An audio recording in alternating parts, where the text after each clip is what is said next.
All right, my dreamers, thank you all for coming by the Dreamercast tonight. I have a special guest for you all, someone who's been a dreamer for quite a while.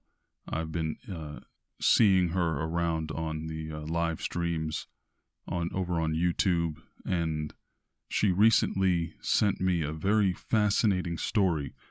A lot of people don't really realize that one of my biggest fascinations in life is the world of dreams.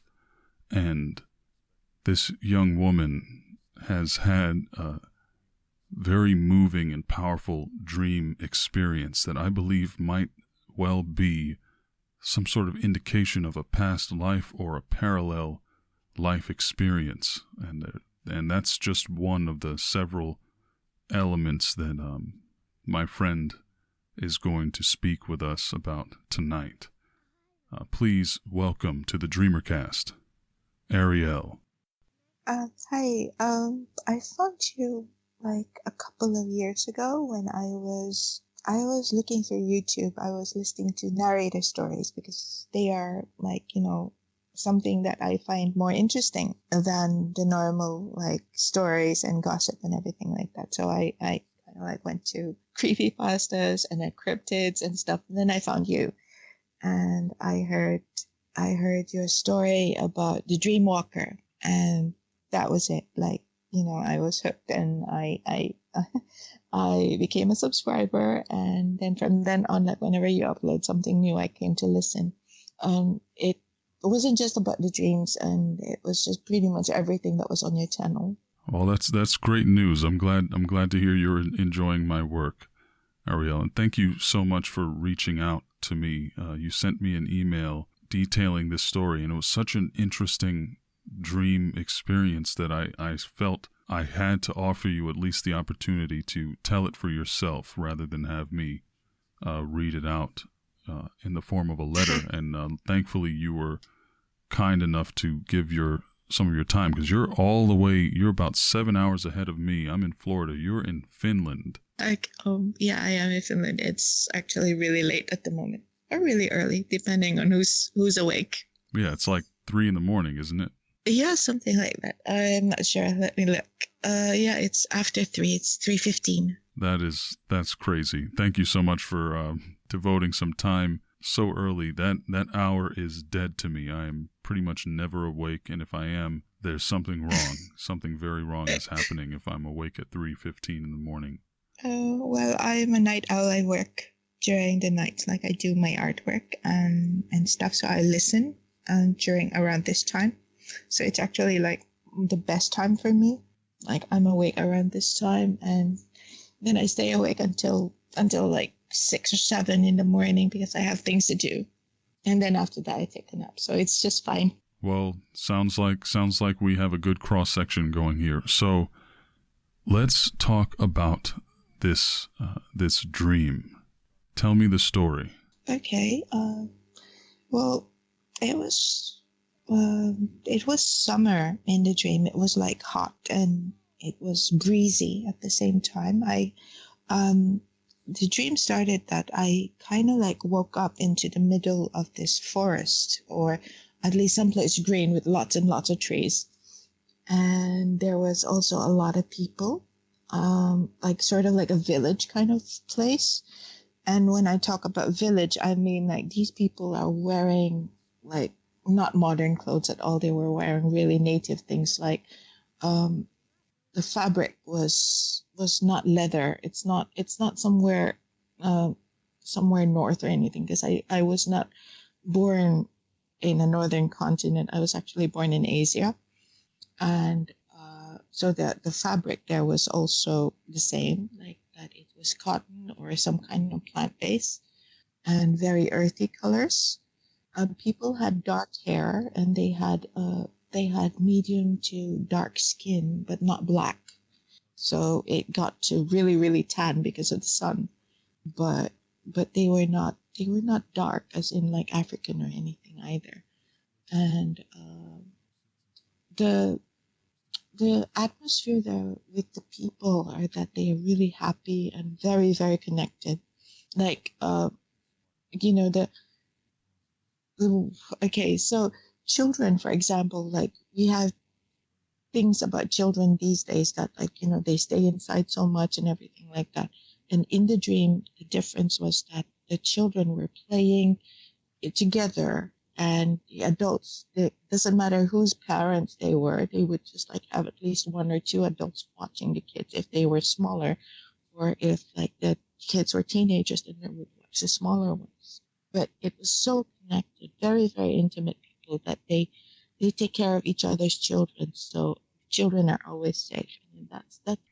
We had a little bit of technical difficulties there, but you're describing a very lived-in world, which is something that is not very common to hear in the description of a dream. Typically, everything is kind of surface level, but I think the deeper you are and the deeper you're connected to the dream, the more of those details you can perceive. You were talking about the fabric and the ways that they watched after each other's children, and the culture of that place. It was exactly that. It was really like, from what I could sense of the whole thing, was that the people were very intimate. And okay, in real life, people would not do that around me, that they would not just turn around, smile, and then say like, hey, come over here, we have this to show you. You know, or how was your day, or anything like that. They won't do that because we don't live in villages anymore, and people don't do that anymore. So in the dream, it was exactly like that. That, like, you know, you walk out. Well, me in this case, I walk out, and then they would turn and they would smile, and they treat me like, you know, I was welcomed.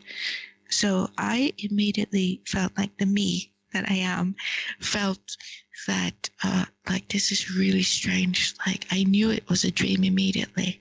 And I felt like, oh no, what am I going to do here? And I was like looking around really strangely, and then somebody asked me, are you all right? And then I said like, yes, I am. And then I kind of like just fell into the dream. Like, okay, I mentally I realized like it was a dream.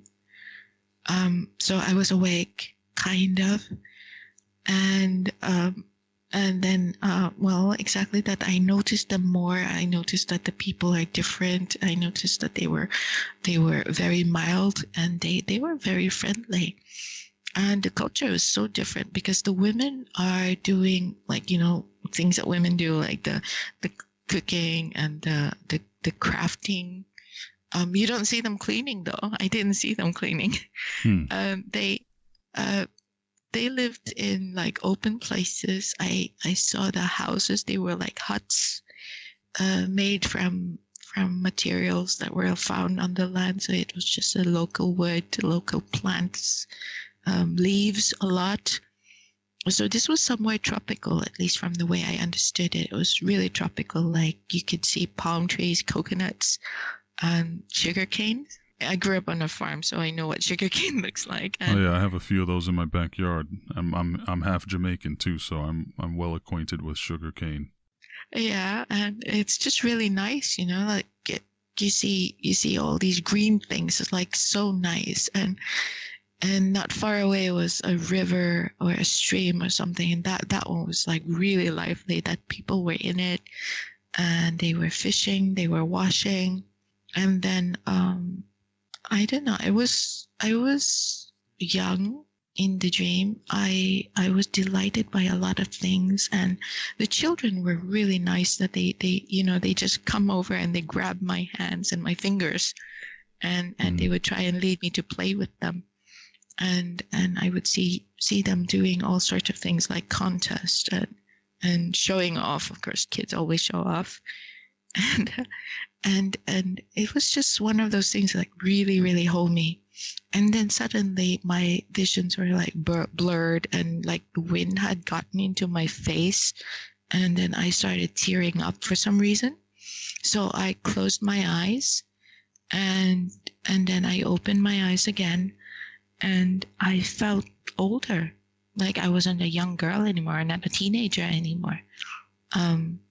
Like, you know, it was just a sudden change in the feeling, like me, or in this part, it was a dream, but I did see myself as one of them, and I was a girl, and then my vision blurred, and then I kind of like, when I opened my eyes again, I grew up, and I was some years older, and I was already, like, I was suntanned at the time, I think, because I was darker than my normal self, and I was really happy. Like, you know, that happy kind of feeling, like, you know, you wake up and you feel like $1 million, or you wake up and you feel like you're going to burst into butterflies because you're so happy. And that was what I was feeling. And I realized that in the dream, obviously my dream self was in love with someone, because this is the kind of feeling that I would I recognize as falling or being in love. Right. So I woke up in the dream, or I just opened my eyes in the dream, and I was suddenly in love with someone. And then there was this young boy in the dream, and it seems to be that he had become my husband in the dream as well. And he had like this small animal on his shoulders, and people were congratulating him for a good hunt or something like that. And then he comes over, and then he greets me, and then he basically presented the deer to my father in the dream. And then I closed my eyes again, and it was like suddenly different. The mood was completely different again, and the place looked haunted. It looks like it was cold. I felt cold. And then I opened my eyes, and it was raining a lot. It was stormy. It was a monsoon. I recognized it as that because monsoon is well, it's really cold during the monsoon rains, and it's like rainy all the time. It's dreary. It's very depressing. And I felt it. I smelt it. And then I was suddenly very sad because the whole village was sad. I don't know why. And then I looked around, and then I realized that my entire family was sad in the dream. And then I realized that, like, somebody died, but I didn't know who at the time.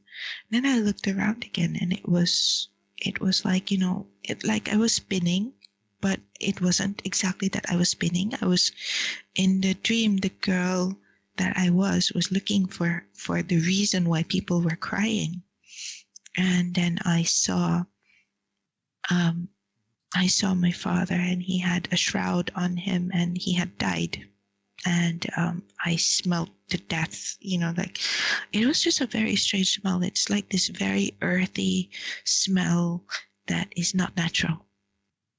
And I smelled it, and then I knew that my father had died, and that the people were mourning him. And there was just this heartbroken feeling in me that I couldn't shake. And I don't know, it was just so weird that it was so sad. And then at the same time, I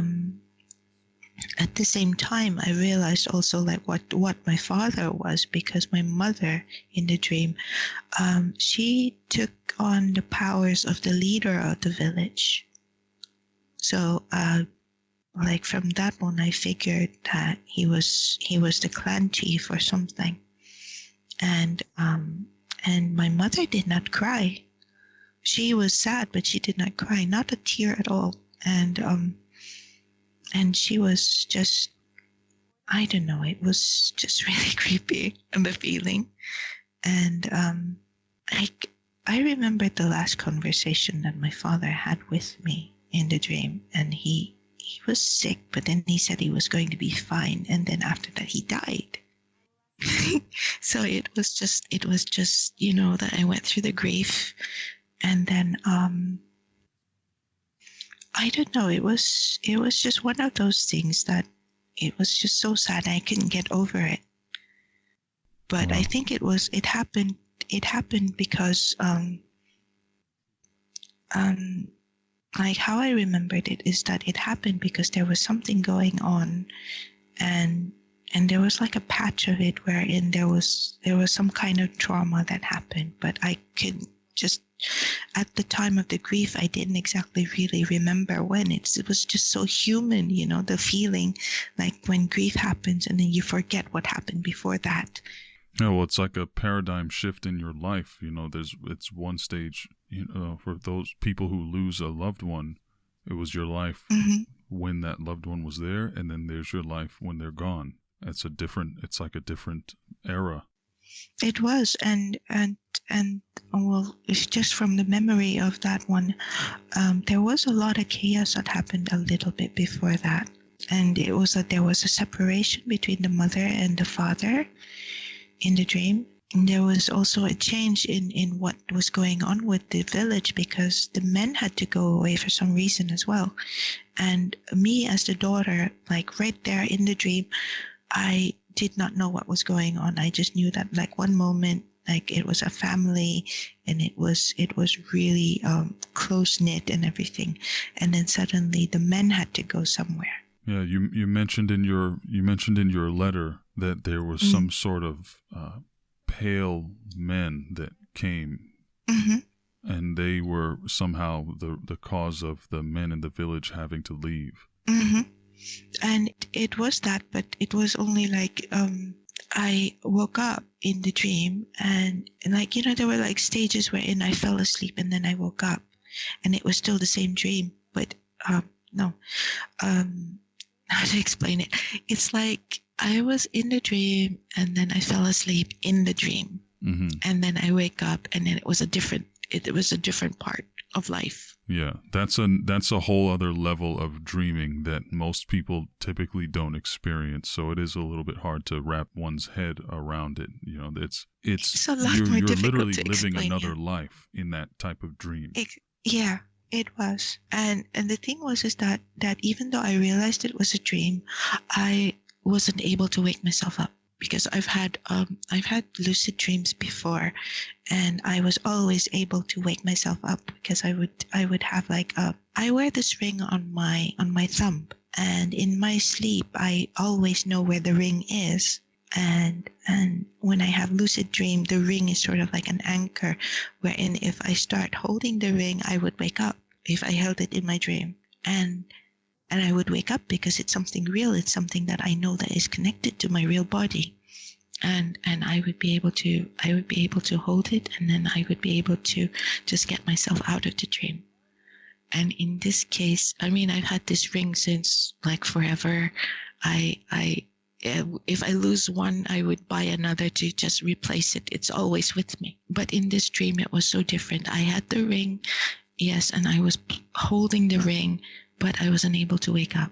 And each time I went to sleep in the dream, because it started out so happy, and then progressively it started becoming more claustrophobic. It became more, the dreams became sadder, and then it became just straight out, I wouldn't call it nightmare, because I'm not afraid of bad dreams. I would actually face all my bad dreams, and none of them would be nightmares, no matter what I was facing. I'm not afraid.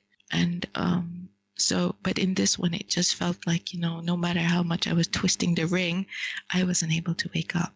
And that was me mentally twisting the ring in the dream, wherein I'm in the body of somebody else. So anyway, back to what was happening is that in the dream, the girl, she went through a lot, and there was these people that were foreign. Okay, so they came in, and then they started trying to capture people. They did quite a lot of nasty things. Like really, really nasty things. They tried to capture people. They tried to capture the women, actually, and the men were fighting back. And then a lot of them died because these pale skinned people, they had weapons that we didn't have. Like we had at best something that looks like machete. And a really, really, really simple one that you don't use for weapons. You actually use it as tools in the farm. Right. And you use it to cut down trees, and you use it to make food, but you don't use it against people. And what did the enemies have? They had spears. They had, I don't think they had guns, but they had things like swords and spears, at least. I didn't see any arrows, though. Can you describe what the pale men looked like? They had armor. At least I saw armor, metal ones, not the leather ones, because they were. They had armor, and they had clothes that looked really weird. They had shoes, which was really weird. I mean, weird from the standpoint of like who I was in the dream. It looked really foreign. It looked very weird. They were all dressed up in ways that like not even the women would dress up like those. They don't have those kind of colors and stuff like that, but they were metal chested. Like, you know, there was metal around their chest. And so I would call that armor.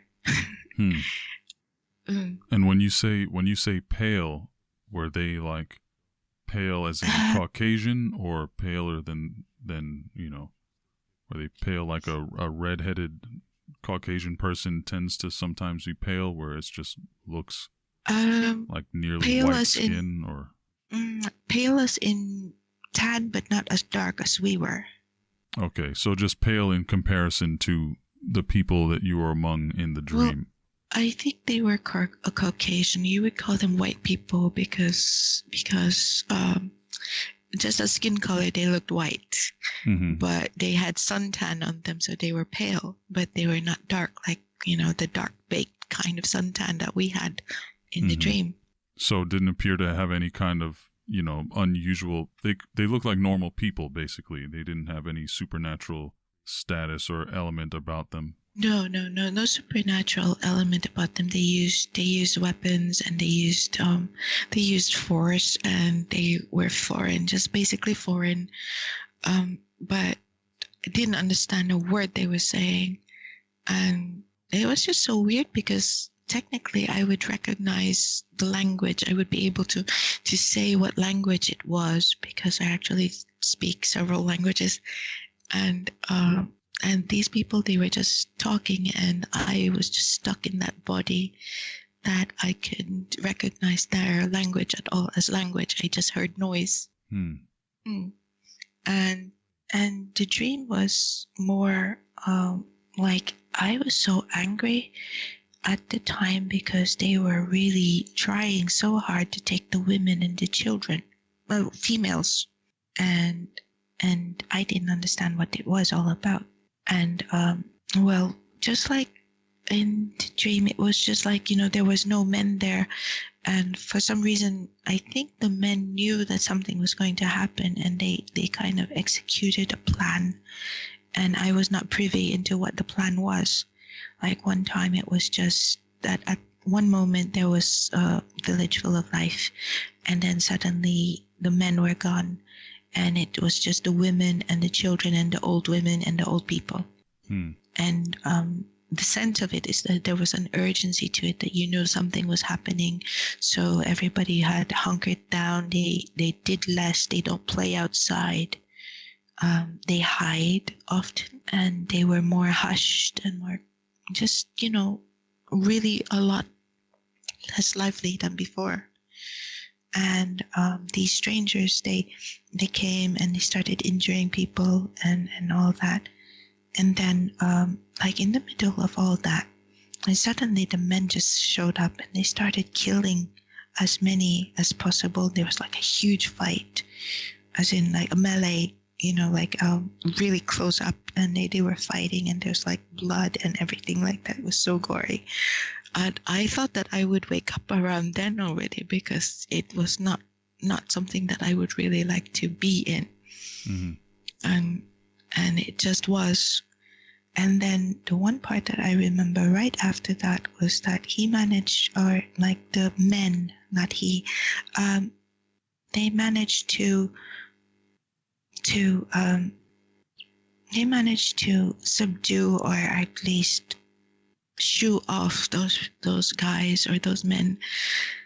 And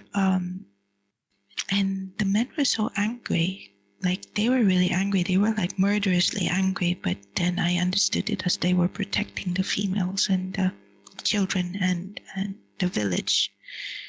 And then I looked again, and then I saw it was the face of my husband in the dream, and he was really, really angry, like, you know, this blazing like anger in his eyes that you could just like feel all the way into your heart. And it was just really scary to seeing him that angry. And he did one thing that I knew immediately, that he's not ever coming back anymore. And that was that when we were children, he would yank my hair and play with it. Like, you know, he would want to get my attention by pulling my hair, and it would hurt. And it was just something between us that I understood, like it was, you know, that him and I have this connection. And in the dream at that time, he did that again, that he wrapped his hand in his hand, like fingers, into my hair, and he yanked it back really hard. And he just gave me this look, and I knew that, like, okay, I will never see him again. And that then was he his went way of off. saying goodbye. Yeah, it was his way of saying goodbye, and that really like broke my heart, because he ran after those people, and that was it. It was like, you know, he's going to go and kill some, and then he's either going to get killed by them or something. But I knew that it was gone. That he was, after that, he will be gone. And then I cried a lot. He growled an order, and they ran away. Like, you know, his men, and he ran away, but my father died at that time. And then my husband was gone, and I was crying, and I closed my eyes, and I was just remembering, like, the thought in it was like, don't close your eyes, don't close your eyes. But, well, the dream self, she closed her eyes, she covered her face, and she cried, and it was just a blink. She didn't even fall asleep. And when I opened my eyes again, my mother was sick. Everybody in the village was having a really weird fever, and my mother was so sick. She was the healer. She was somebody who taught me how to do things. She was like this. You know, I loved my father in the dream a lot, but my mother, she was the one who taught me how to do things. You know, she taught me how to be a woman. She taught me how to heal. She taught me how to take care of the house. She taught me how to cook and everything, like absolutely everything. And she had a knowledge of medicines, of plants and all that. And to have her fallen ill and sick with the same fever that everybody was having, I was panicking. I was like so scared. But no matter how sick she was still trying to help. So she taught me more of her medicines, like quickly, and she was like very urgently, and I had to do everything as she said. And I was making the medicine, and I also realized that I was getting sick as well. But I was obeying my mother, like her one last time. And I was having the fever myself. I couldn't let myself rest at all. And I was doing my best, and I was helping these people. I was making medicine. And then I remember my mother told me, like, you know, you do this, and then you take the medicine yourself, and everything like that. But while she was telling me to make the medicine, she told me to live, and then she died. And I took the medicine, and I really obeyed my mother at that time. I took the medicine, I drank it. It was really nasty. And then I fell unconscious. And then I woke up again, and my body at that time, it was very fevered. I was feeling very weak, but I was alive. And that was when I realized, like, you know, there was one more death. It was not just my mother, my father, and my husband. The medicine had been so strong that I had aborted my child. I realized I was pregnant in the dream. And I lost that baby. And that was like the last thing that I had of my husband, of my family, of my people. So I was so sick, and I realized that I had, the medicine had made me abort. And then I was delirious, and then I saw my mother, and she was peaceful. And then I saw she had a swaddle, and so there was an infant in her arms.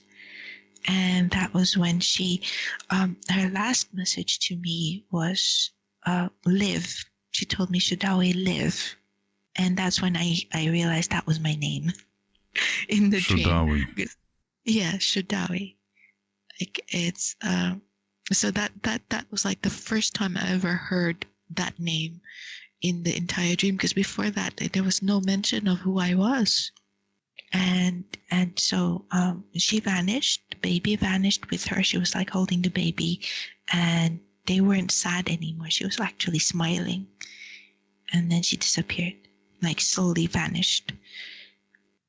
And then that was in the dream. I felt like I am beginning to feel like, okay, this is what I have to do. So as weak as I was, I made more medicine.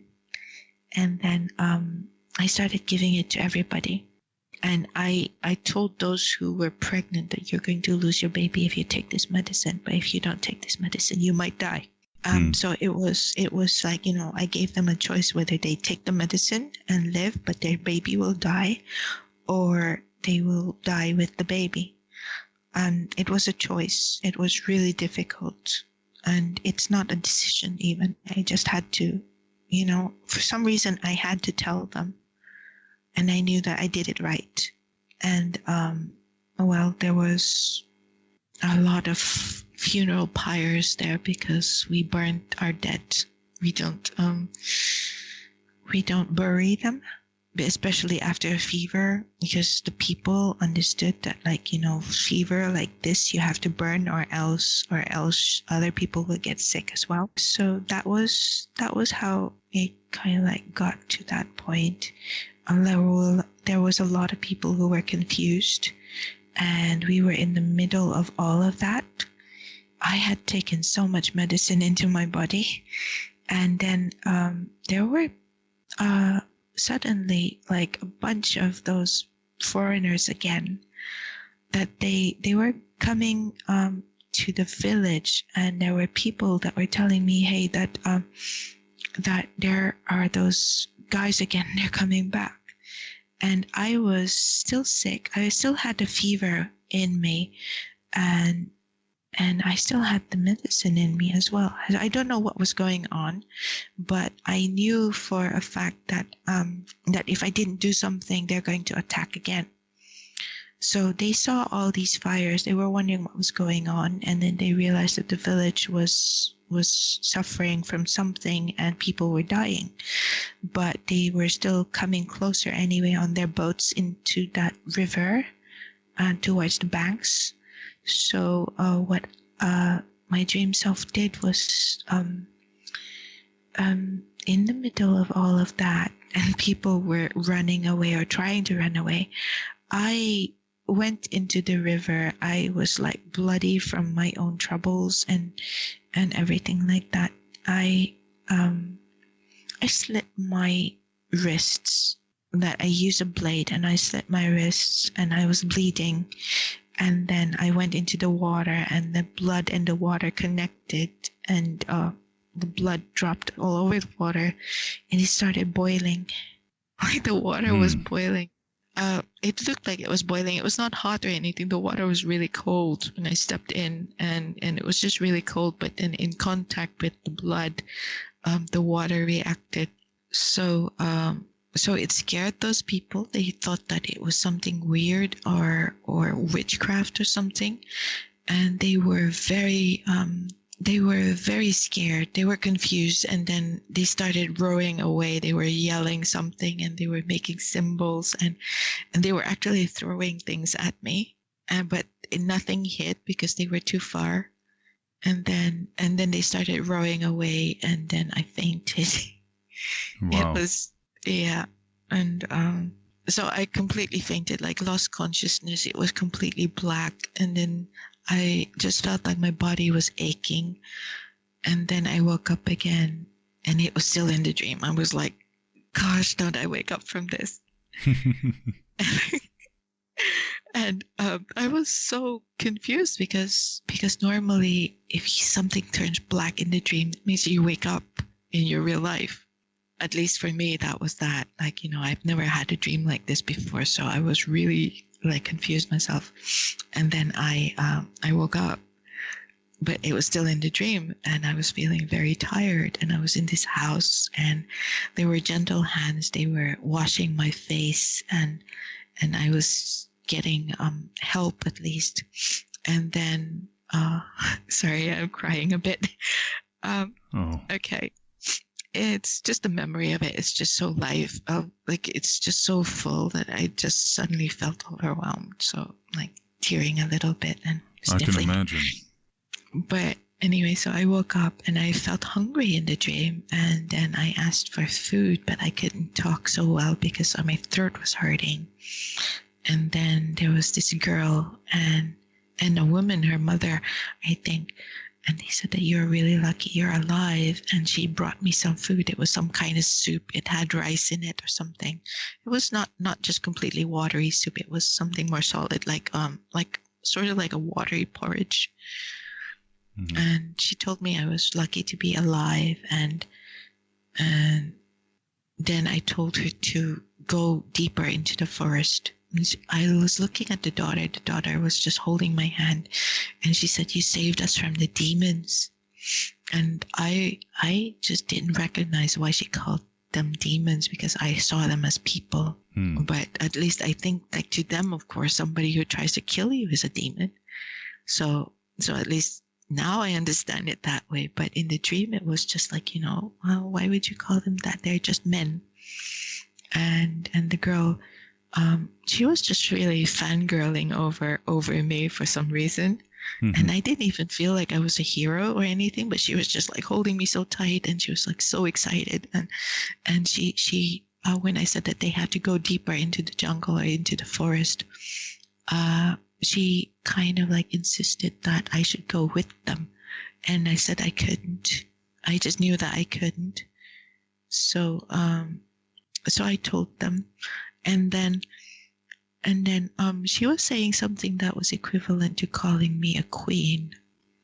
And I told her that no, I'm not. And then she said, "But you have to be." And I said, "No, I don't have to be." And then I looked at the girl, and I took off a necklace that was on my neck, something that was from my mother. And then I put it on the girl.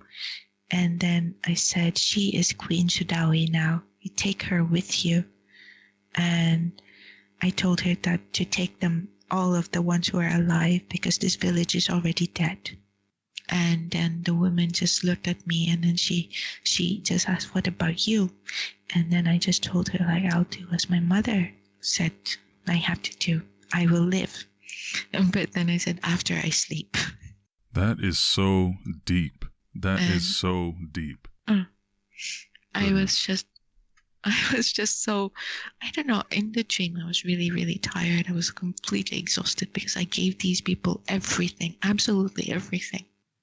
Until I even give this little girl, this young teenage girl about to become a woman, I gave her my name, and then I made her the queen. And then I told her that, I told her mother that, like, now she's the queen. So they had to take care of each other and basically just shoo them away. And then after that, she respected that, and she was okay with that. And I said, I will be fine after I sleep. And then I actually just turn and go back to sleep. So I slept. And then the next time I woke up, it was very, very cold. And I didn't feel like waking up at all. I just turned around and go back to sleep again. It was too cold to wake up. I felt like everything was frozen, and I felt like I had given everything, so I didn't have anything anymore. So I just went to sleep again. And then I woke up again. And this time, when I woke up, there was no house around me anymore. And there was just like this wilderness, and it was like the night sky was just above me. Oh, I had no idea where I was, but it felt like I was still in the same place. And then there was a lot of noise, like happy noises, like people laughing. And then I decided, okay, this is too noisy. I have to get up. So I got up, and then I looked around. I tried to find where the noise was, and then I saw this.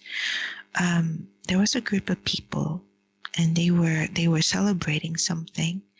And there was this woman, and she had dark hair, and then she had dark hair and almost skin that I could recognize. Like the skin is something that I could almost recognize. So I felt like she was one of my people. And then she was just standing a little bit away from other people, so I didn't see who they were. And then suddenly there was like this pale guy, and he was behind her, and then he came towards her. I stood beside her. He was touching her. He was holding her, and I felt like, hey, I have to warn her that she's in danger. And this was coming from me, who had slept from an episode of a life wherein I was attacked by people that looked like him. Mm-hmm. And then suddenly I was awake, and there was this young woman who looks almost like me, skin color and hair. And then there's this pale guy beside her, and he was just holding her, and they were looking like they were in love. So I realized like something happened here, and these people are not gods. They are not demons. They were just people. And that was when like I realized that something was going on. And I didn't know what it was. I was just so confused, I suppose, because of the long sleep. I don't know how long I slept. But then I started looking around me, like, going back to basics, like have to sense everything. And I was doing what I would normally do when I wake up from into a lucid dream. And this was me. It was not the girl in the dream anymore. I was looking around, and I was looking at the earth, and I was breathing, and I looked up, and I saw the full moon, and then the earth was warm again. It was not cold anymore. And then I looked to where I was lying down, and before it was a floor. But now when I look back, it was a stone slab, something. It looks like a time-worn or water-worn piece of rock that was big enough to lay on, like a table or a bed or something. Mm-hmm. But it wasn't a normal like piece of earth that I was on, or mat or something. Anything that resembled my house before was gone. And I felt peaceful. It was like I woke up, I felt really, really peaceful. And then there was a feeling that there was something else going on. And then suddenly, something that was completely not in the dream before, and definitely would not be in a normal dream, is that I started seeing wolves. There were wolves. They were playing. They were frolicking. They were near the waters, and then there was a wolf howling sound, and I felt really awake. And I went into the river. It was cold, but it wasn't freezing like before, and I didn't feel so heavy anymore. I felt innocent again, and I was no longer who I was anymore, and I felt different. Like when you wake up and you feel free, like really, really free, that you don't owe anybody anything. You don't have to explain anything or anything like that at all. And then I was able to breathe again. And something that was important in the dream was that how I really was so attracted to the color of everything during the night. And the moon was shining so bright. The silver light was all over the place, that even the water was sparkly. And there was like the wolf howl again, and the sound of those people, they kind of like got left far behind because I was swimming in the river. And then I looked up at the sky, I looked up at the moon. I didn't feel really sad at all, but I yelled at the top of my lung that Shodawi lives.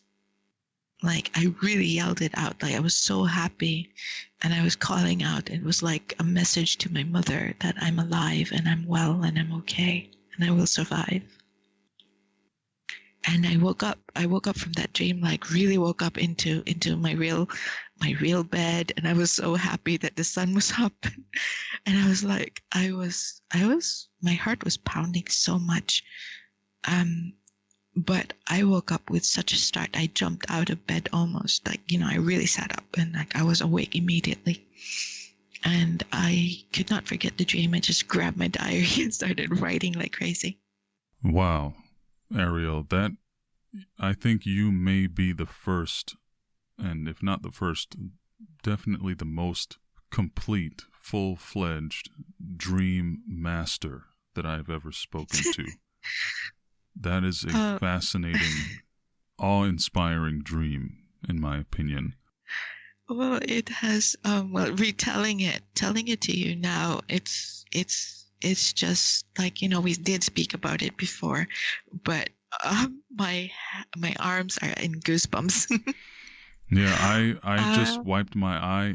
I mean, I don't know who's chopping onions in here, but there was a little bit of a tear forming in my eye, and I'll just blame it on ninjas chopping onions in my room somewhere. I don't know, but I have so many thoughts on this, and I have so many questions for you, because I genuinely believe that this Shodawi is someone who lived. This is something that has or will happen somewhere, if not this place, in some other place. I have told this dream at least to two people before you, and it was to my husband, and the other one was to my best friend. Well, I feel honored to be among the people that have had the privilege of hearing this adventure. This is a truly epic journey that you described, an entire lifetime in a dream. It was just, I don't know, I think in the end there, the part wherein I was not willing to wake up, I think it felt more like Shodawi gave up because of the grief, because of all her losses. But it felt so real that when I woke up and I wrote about it, it was just so strong, and I couldn't forget it, especially what she went through emotionally. And it was just an entire journey of somebody's life just downloaded into me. In a way, I'm glad that you were not able to escape the dream at the time that you first started trying, because it seems like she was able to complete her metamorphosis, her journey through you going through that and being with her. And I don't know if that's another person that somehow you've connected to across space and or time, or if that was you in another time or in another place. There's so many questions. Do you mind if I ask you a few questions about this? Oh, you can ask anything, absolutely. Okay, so what I'm thinking is this could very well, I mean, I can't say I can explain the boiling blood water part, but everything else in this entire story, it seems like a totally logical historical event. I mean, I would be inclined to ask more about what did the invaders look like, these what appear to be white men coming in and ransacking a village of brown people. That would, that's something that has happened in our world probably thousands of times. And what I would say, like, I wish I could just sit with you and for a whole day go to Finland and sit with you and write and draw representations of what these soldiers looked like, what these people looked like, what kind of weapons they had, and everything. What did their boats look like? I actually was I was so intrigued by that. It was a river, so they were going in with rowboats. But I suspect that it was like, that they came from the mouth of the river. So they must have something bigger out there, because they came in like 2 or 3 long boats wherein there was like about a dozen men in each. Right, and that makes perfect sense, because I mean, even where your village was situated, the whole setup of your village being nearby a river, and which is an essential water source for all those people. The fact that the village was so vibrant and alive and lived in, and people were kind of doing their own thing regardless of whether you were aware or paying attention or not. Then the fact that these people invaded, and the tactics they used, and coming in at night and going after the women, and it really rings true of something. Oh, also the fact that sometime later, after that initial invasion, people started falling ill of a mysterious illness that they'd never seen before. That's something that happens after a foreign group of people invades. Yeah. You know.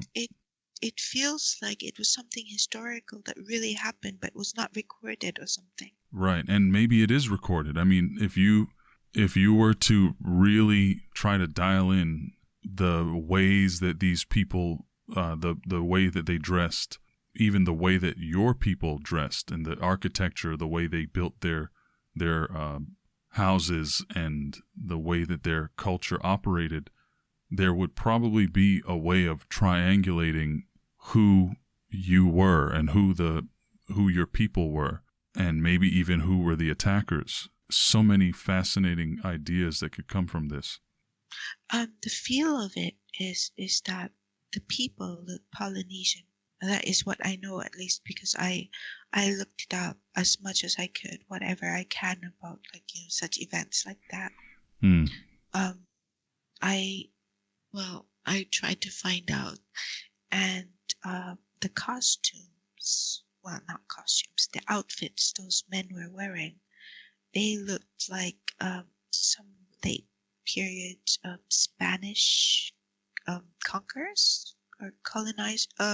It's during the time when the colonization happened, and I don't know how late it was in time, but there was a time where during colonization wherein the Spaniards or the Portuguese were really, really rampant, that they tried to conquer, or they tried to colonize as many places as possible.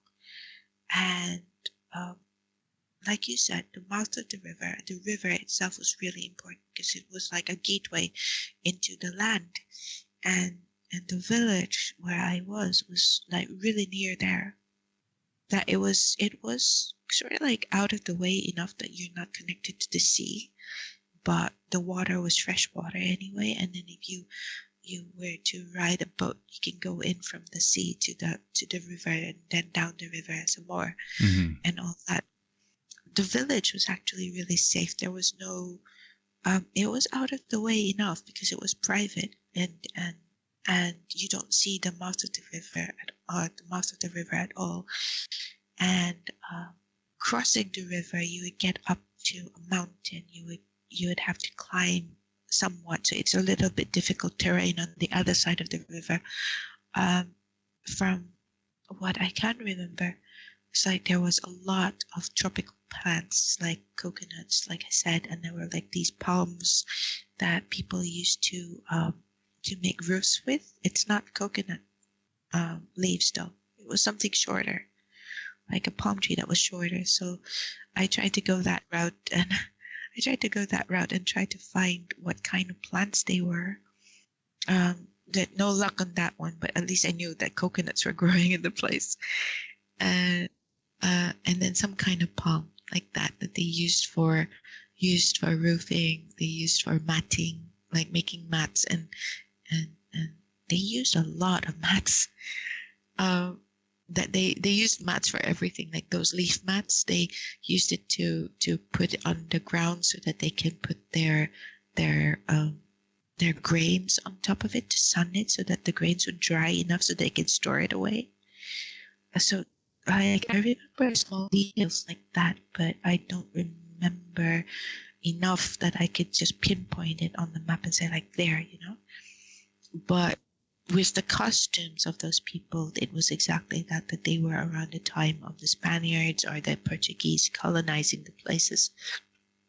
and they probably this place was I knew for a fact, like in the dream, that if you go inwards towards the mountains, then there was more land there, but it's just more difficult because you cannot get to water, like you said, and and and it was easier to be near water because like water is the source of life, and those people, they don't usually eat meat, they actually eat fish. Yeah, so the river, and they probably also had boats that they can take out to the other bodies of water to get, to feed themselves. Mm-hmm. But wow, what a fascinating story. It felt so real and emotional and authentic. It really was a wondrous experience to listen to you tell that story. I could tell that you really felt it and you experienced all that. It became something that when I have like the hardest parts or times in my life, I would remember the dream and it would give me power. Mm-hmm. It would give me strength. It would just pull me out of whatever funk I was in and tell me to live.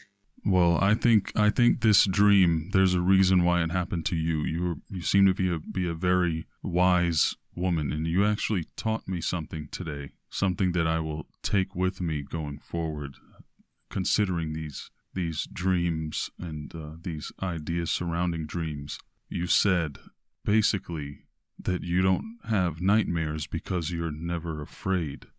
I'm never afraid in my dreams, no. It made me realize, I mean, what is a nightmare but just a dream of which you are afraid? So we decide if it's a nightmare or not. Exactly. It's something that I never really thought about until I heard you say that. And that is really a profound thought in my mind, because I've had many dreams and many nightmares where I've called them nightmares, but a true dream master should never fear their dreams. And that's what I aspire to be, and that's what it seems to me that you are. So I've learned from the best tonight. Aw. Well, not really fascinating. Well, you're among the best that I've ever encountered, and I thought I was the dream master, but I must take my crown off to you, because this experience that you had was absolutely fascinating. It was a wonderful ride and experience to sit and listen and ask you questions. Thank you so much, Arielle, for taking your time. I know it's 4:15 in the morning maybe over there in Finland. I'm not sleepy yet though. That's awesome. You're also a master of staying awake, and that's insane. Well, I have a really weird sleeping pattern. Like I said, like I am more awake during the night times anyway, because it's more peaceful for me, and I am able to write or do my artwork and just, maybe just write in my diary, or just, that there's such a strong connection with the night, and I would sit and write and be with my thoughts, listen to music or some narration while I'm doing artwork. And it's basically how I found you. It was that it was nighttime and I was needing to do something, and I had to keep my mind away from darker thoughts and stuff like that, and like I would look through YouTube, and that was how I found you. And like I said, one of those really amazing part is that I heard you tell about the Dreamwalker, your story about this boy who there was something about blue lights and red lights in the sky. Ah, yes. That's my original story that I'm actually still working on it. It's called The Dreamer, and that's one of the earlier projects that I started working on when I began YouTube. I'm so glad you enjoy that. I'm always happy to hear when people like that. It's still up on YouTube. I have it up as a kind of a I think 3-hour audiobook type of thing. But yeah, you should definitely keep it. Oh yeah, You should I'm actually definitely keep it. revamping it, and I'm gonna kind of produce it in a different way using the upgraded equipment and skills that I've learned since that time. That was like 3 years ago, before I really Mm. got into this stuff. And but yeah, I'm so glad that you were able to enjoy that, and kind of use it to occupy your time out there in Finland in the middle of the night. That's really awesome to hear. I never thought I'd hear people enjoying my work all over the world like that. That's really humbling. Well, it's like a small world when you're thinking about like how big the internet really is. It's connecting in more ways than one. And like I said, that you pulled me out of a lot of dark places from just listening, because like there were many times that because of my health I had to be in the hospital, or I had to be in treatments, and they were long, 5-hour treatments. I had it for 6 months, and it was just like, going to the hospital, having something to do, and what I had to do, the choices were very little because there was not a lot of room to do things. So I would take my artwork with me, or my diary with me, or my journal, and then I would have either my phone or my tablet, and then I'd have headphones, and then I would put it on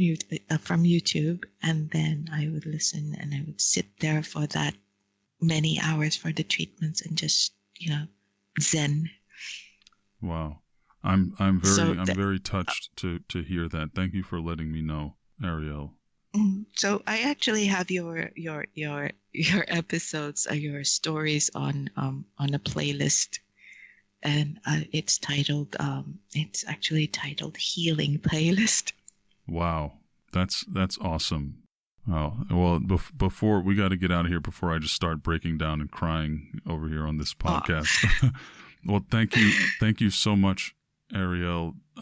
I so appreciate your time, your fantastic story, your lessons, your wisdom, and I wish you the best with your health and everything that you're going through. I know it's not something we want to get into too much, but I really wish you the best. I hope things look Thank up you. as much as possible, and I hope people are inspired by the lessons and the life that they've heard about in this story tonight, because I certainly am. Well, I'm really glad it actually, like, at least with telling the story, it might help somebody just get out of a dark place, or if like they were to feel a little bit hopeless, then they could listen to that and find some strength in it as well. Oh, absolutely. Absolutely. All right, my friends, that has been the episode. I hope you all have a great night and enjoy the rest of your week, your weekend, whatever else is going on in your life. Remember to be the best people you can possibly manage to be. And until next time, my friends.